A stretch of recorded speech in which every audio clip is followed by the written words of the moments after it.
pain coursing through my body was the first thing I felt. It was like someone was pressing down hard on my chest, forcing all the air out of my body. I took as deep a breath as I could before lurching my already aching body forwards, racked with so much pain that I forced it deep down inside, trying desperately not to think about it, shoving it as far as I could into the back of my mind. My vision was blurry, my hearing impaired, enough to give me the sensation of being underwater, something that I had become accustomed to over the many months and years I had spent being put through rigorous training at the Terran Space Center, where they had carefully selected the very few best and brightest, or should that be foolhardy, for the missions to which astronauts would live and work in almost complete isolation on various asteroids mining platforms located within the Sol system. The missions were generally between 3 to 4 years at a time on outposts plotted out in various regions. I had been one of the few lucky ones to find myself on one of the bigger floating rocks, which had been split into 4 regions. Each of us had our own reasons for signing up, but considering the vast distances between outposts and being put into cryosleep for the duration of the flight, we didn't have any time to find out our various reasons.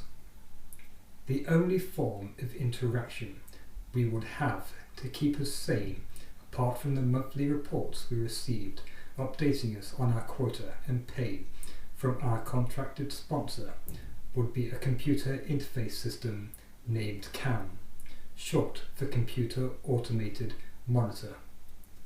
It was nothing more than a tool for the sponsor reporting back during our downtime. "Welcome back, employee 164, it spoke as my hearing slowly returned. What happened?" I asked, my voice groggy and hoarse. I could tell by feeling I had been lying on a table. I placed my hands flat firm on the table. My eyesight still needed to recover, as I could still only make out various shades of colour rather than solid objects. "Your vitals disappeared from my senses, and I was able to remotely take control of your suit to bring you back here," Cam answered. You can do that?" I asked, knowing full well that it was almost possible the sponsor would have somehow designed a system which allowed the computer to remotely control a suit as some sort of insurance to keep the workers working and away from any harm or interactions. "Yes, it is one of my secondary functions." I decided to try my hand at standing up, yet once I lifted my feet to the ground, pressing away from the table, I felt like a newborn fawn. My legs were like jelly, with the sensation of pins and needles, tingling every inch of my lower body. "Cam, what happened to me?" "Unknown." I half crawled, half dragged my body towards what I presumed to be the station's chair, feeling my way, and felt so humiliated. "How long until I can see again, Cam?" "The effects will wear off within the hour. I suggest relaxing and not moving until then." Once I hauled myself into the seat, I sat and closed my eyes, trying to catch my breath, relaxing, as the feeling in my legs slowly faded. What was strange, however, was no matter how much I tried to recall events, I couldn't.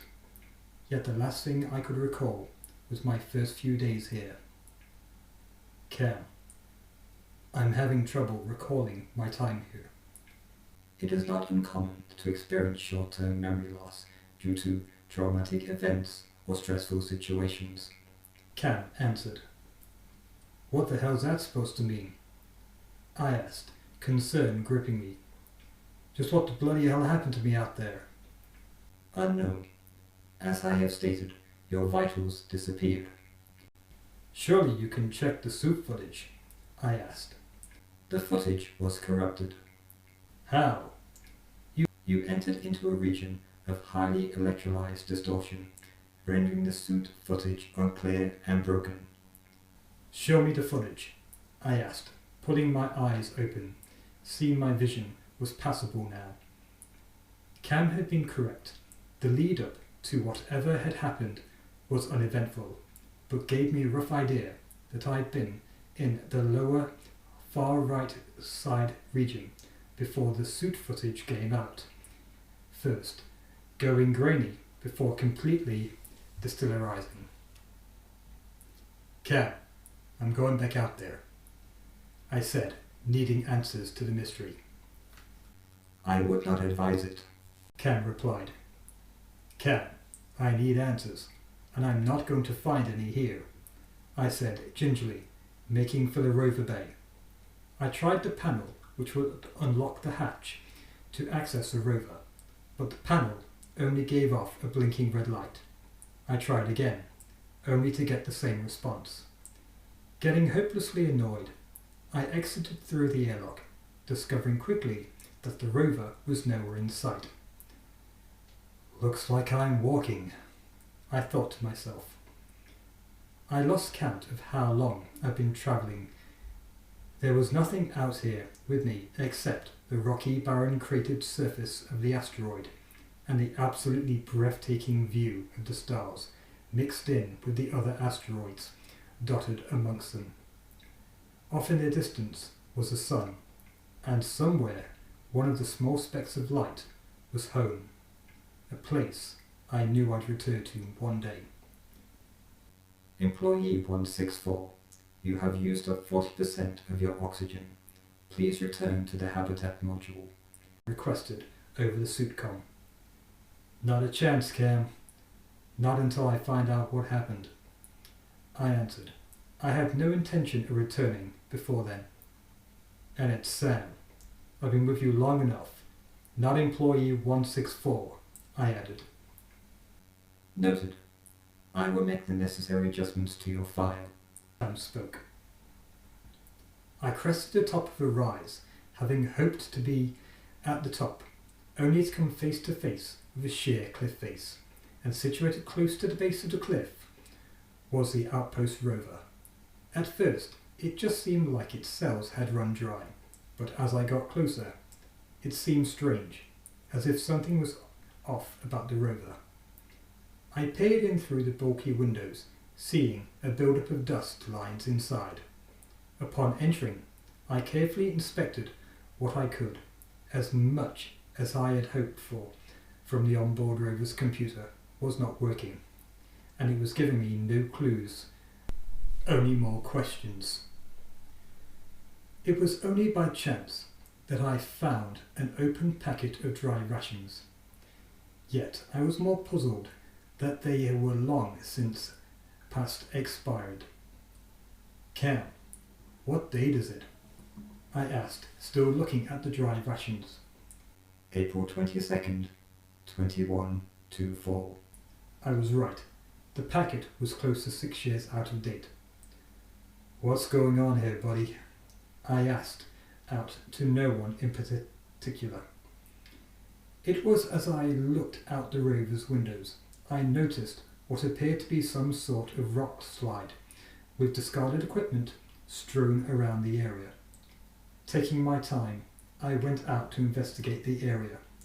My heart sank as I approached the site.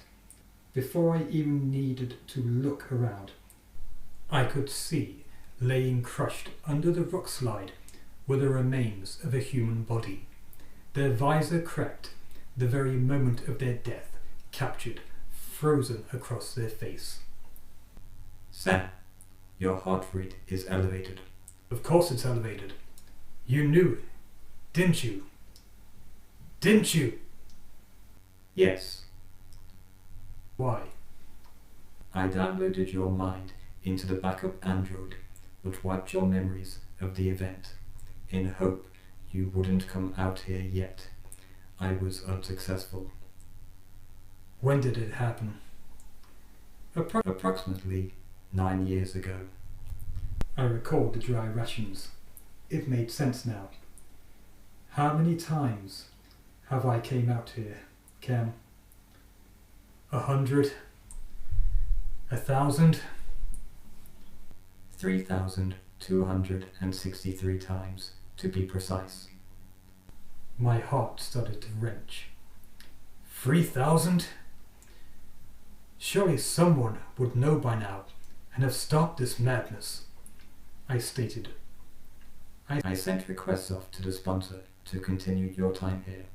I pulled up your file. You were here to provide a better future for your 2 children after your wife passed.